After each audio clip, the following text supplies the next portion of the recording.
Les Rwandais aux urnes pour élire leur président. Les bureaux de vote ont ouvert au Rwanda où près de 7 millions d'électeurs inscrits ont à départager les 3 candidats en lice pour ce scrutin présidentiel. Franck Habineza du Parti démocratique vert.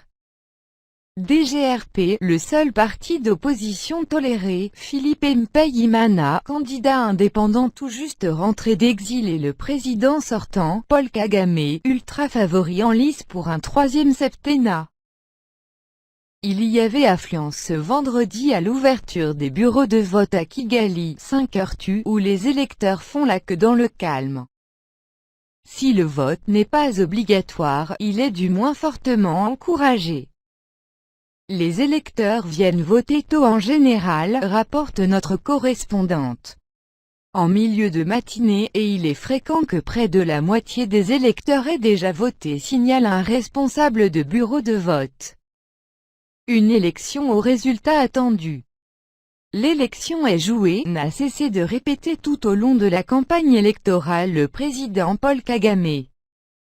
L'homme fort du Rwanda depuis la fin du génocide en 1994 n'a en effet pas trop de soucis à se faire. Rappelons qu'il a été élu avec 95% en 2003 et encore 93% il y a 7 ans.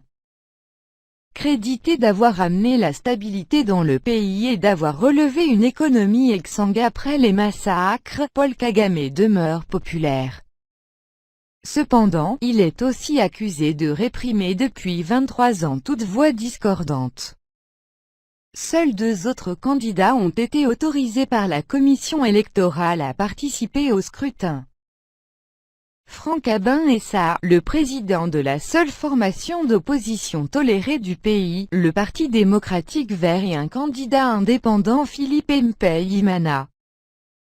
Tous deux sont très peu connus des Rwandais, d'ailleurs les électeurs interrogés par RFI à l'ouverture d'un bureau de la capitale ne connaissaient pas leur nom.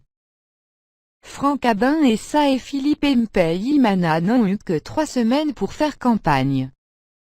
Face à un parti au pouvoir qui contrôle toutes les sphères de la société et dont les moyens financiers sont considérables, leur bataille semble perdue d'avance.